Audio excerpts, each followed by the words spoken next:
সাপ্তাহিক ছুটির দিন শুক্রবারে বরিশালের ব্যস্ততম সড়কগুলো থাকে অনেকটাই ফাঁকা।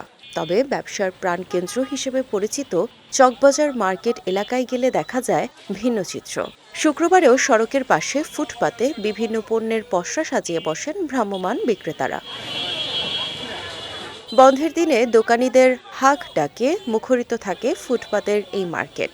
ক্রেতাদের চাপ সামাল দিতে সারাদিনই ব্যস্ত সময় পার করেন তারা। শুক্রবারের মার্কেটে ভাই দাম কম, এগুলো আমাদের অনেক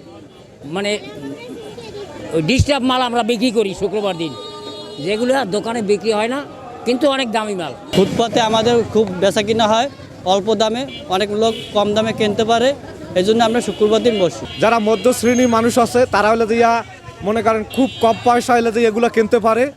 ফুটপাতে বসা দোকানগুলোতে পণ্যের দাম অনেক কম বলে এখান থেকে প্রয়োজনীয় কেনাকাটা করতে স্বাচ্ছন্দ্য বোধ করেন নিম্ন ও মধ্যবিত্ত সহ সব শ্রেণীর ক্রেতারা। আমরা মধ্যবিত্ত লোকেরা আমাদের ফুটপাতেই ভরসা, কারণ একটু 2 টাকা কমে দাম পাই।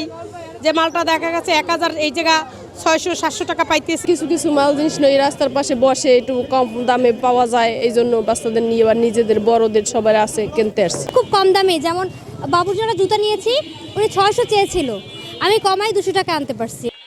প্রতি শুক্রবার সকাল থেকে রাত পর্যন্ত ফুটপাতের ভ্রাম্যমাণ মার্কেটের 2 শতাধিক দোকানে চলে কেনাবেচা। বিজয় টিভি নিউজ ডেস্ক।